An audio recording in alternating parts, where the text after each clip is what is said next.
पहले सब लोग हाथ उठाएं किस किस को आरजीबी की हवस है। देखो मुझे तो बहुत आरजीबी की हवस है, मेरी तो बस चले मैं आंखों में आरजीबी लगा लूं। देखिए बहुत सारे सुपर कॉस्टली कीबोर्ड्स आते हैं जिसमें बहुत सारे फीचर्स मिलते हैं, लेकिन अब खुशी की बात ये कि वो सारे फीचर्स आपको एक इंडियन ब्रांड से मिल रहे हैं और बहुत ही सस्ते रेट में। जेब्रॉनिक्स की तरफ से आता है ज़ेब मैक्स निंजा 200 कीबोर्ड। इसमें सही में सारे फीचर्स हैं जो फीचर्स आज से कुछ साल पहले मुझे मिले थे, लेकिन बहुत कॉस्टली कीबोर्ड्स में मिलते थे और उससे कई साल पहले तो ये कीबोर्ड्स एग्जिस्ट ही नहीं करते थे। ऐसी क्या खास बात है इन कीबोर्ड्स में? देखो आपका ज्यादा टाइम वेस्ट नहीं करूंगा मैं, कि एंड में जाके बताऊंगा, मैं अभी बता दे रहा हूं। इसमें 3 खास बातें हैं इस कीबोर्ड में। एक तो ये मैकेनिकल है, कोई बड़ी बात नहीं हो गई। दूसरी इसमें आरजीबी है, अब भी कोई खास बड़ी बात नहीं हो गई।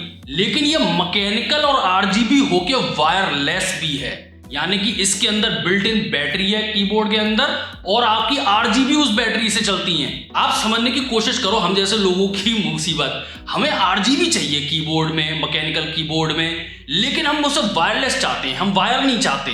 कई कीबोर्ड्स में पहले क्या हुआ करता था, आरजीबी तो मिलती थी मैकेनिकल कीबोर्ड में, लेकिन फिर वो वायर्ड कीबोर्ड्स हुआ करते थे, और अगर वो वायरलेस कीबोर्ड भी हुआ करते थे, बैटरी ऑपरेटेड थे, तो बहुत महंगे आया करते थे। कई अच्छे ब्रांड्स तो देते ही नहीं थे। लेकिन अब पिछले कुछ सालों में जो है इस तरह के कीबोर्ड्स आने लगे हैं। मैं एक लंबे टाइम से जो मैं पर्सनली यूज कर रहा हूं कीबोर्ड आईक्यूनिक्स का है। उसकी सिर्फ एक खास बात है, अच्छा मैकेनिकल कीबोर्ड है, उस पर आरजीबी है और वो वायरलेस है।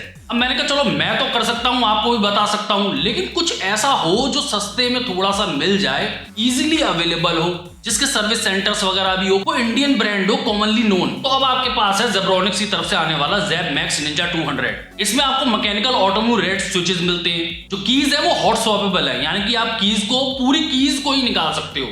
अच्छा ये फुल साइज कीबोर्ड नहीं है, ये 75% कॉम्पैक्ट डिजाइन है जिसमें आपको 84 कीज मिलती हैं। 100 हर्ट्ज का पोलिंग रेट है और ड्यूरेबिलिटी और हैवी ड्यूटी की अगर आप बात करो तो 50 मिलियन के की स्ट्रोक्स आपको इसकी गारंटी मिलती है कीज की। बाकी कीबोर्ड्स में जैसा आ था आपको विंडोज की का इनेबल और डिसेबल का फंक्शन मिल जाता है। पीवीटी की कैप्स हैं, पीवीटी की कैप्स चाहिए होते हैं। इसकी एक खास बात होती है पीवीटी की कैप्स की, आप ये जान लो कि जो आपकी प्रिंट होके आई है ना कीज पे, वो कभी मिटेगा नहीं।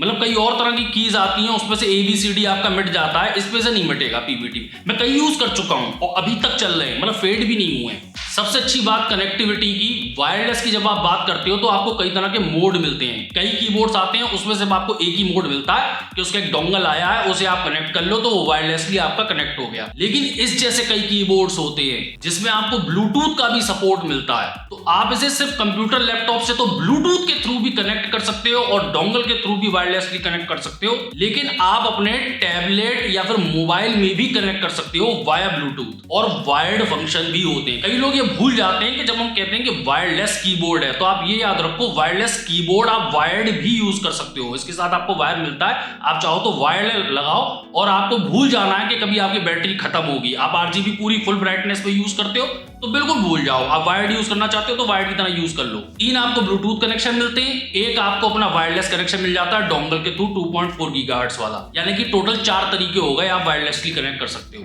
और ऑब्वियसली बात है जब आप मैं वायरलेस की बात करता हूं तो सारे ऑपरेटिंग सिस्टम इसमें काउंट हो जाते हैं, विंडोज, मैक, iOS, एंड्रॉइड। और आपको इसके साथ 1.8 मीटर की braided detachable USB Type-C cable मिलती है। मेरी आंखों में आंसू आ गए Type-C केबल देख के। अब सही बताऊं, पहले ये अमेरिकन यूट्यूबर्स रोया करते थे कि कोई बात नहीं, हमारे पास वो छोटी वाली माइक्रो USB भी है और Type-C भी है, हम जो है हमें प्रॉब्लम होती है Type-C नहीं मिलता। पहले मैं सोचता था मेरे क्या ही हो गया, 2 वायर लगा लो ना, एक USB-C वाला और एक माइक्रो USB वाला, क्या हो गया। लेकिन अब जैसे जैसे मेरे पास डिवाइस पड़ रहे हैं ना, मेरा खून जल रहा है, मैं सही बताऊं। कोई ये कैमरा है वो Type-C वाला होता है, कोई होता है माइक्रो USB वाला, उसके लिए लगता है खींच के लाओ। कोई कीबोर्ड है वो Type-C वाला है, किसके लिए माइक्रो USB खींच के लाओ। अब मैं भी चाहता हूँ कि भाई जो मेरे पास नया प्रोडक्ट आए वो Type-C हो। मेरी सही में अब खुशी मिलती है मुझे Type-C मिलता है तो। अब जरा RGB की बात हो जाए, जो LEDs हैं इस पे, उसमें आपको 18 LED बैकलाइट मोड्स मिलते हैं, यानी कि कोई सॉफ्टवेयर वगैरह का चक्कर नहीं है। मतलब जैसे कई सॉफ्टवेयर करो आप उसमें करो, इस तरह के कई इंडियन ब्रांड्स होते हैं वो ज्यादा सॉफ्टवेयर वगैरह नहीं देते हैं, आपको मोड्स बिल्ट इन मिल जाते हैं, अपने कीबोर्ड से ही चेंज कर लो। और आपको 4 लेवल्स ऑफ ब्राइटनेस मिलती है, मतलब अगर आप फुल ब्राइटनेस पे चलाओगे अपना कीबोर्ड RGB वाला तो जल्दी बैटरी खत्म हो जाएगी।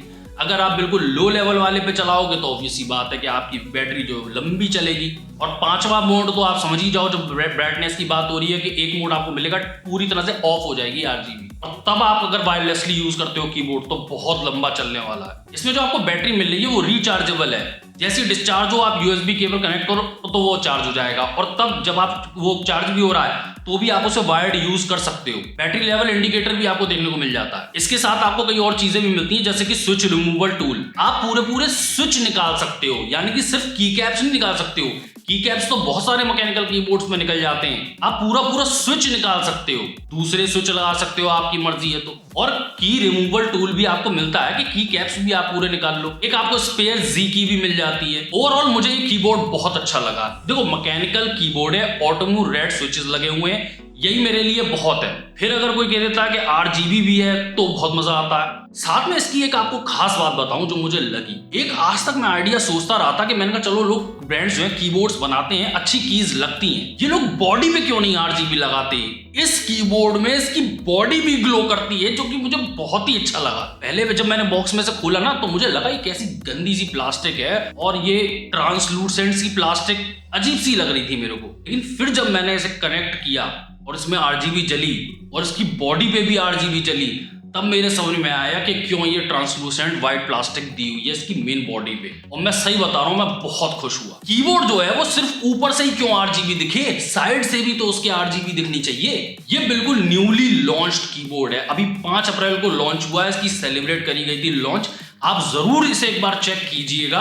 और मैं आपको एक बात बताऊं, चाहे आपको वायरलेस कीबोर्ड की जरूरत ना हो, आपको मुझे सिर्फ एक अच्छा मैकेनिकल कीबोर्ड चाहिए था जिसमें RGB हो, तो भी आप एक बार को वायरलेस कीबोर्ड खरीद लिया करो। उसको आप वायर्ड तो यूज कर ही सकते हो, कभी मूड बना कोई सेटअप बनाने का कि मैं वायरलेस नहीं यूज करूंगा, तो वो भी आपके पास ऑप्शन होगा।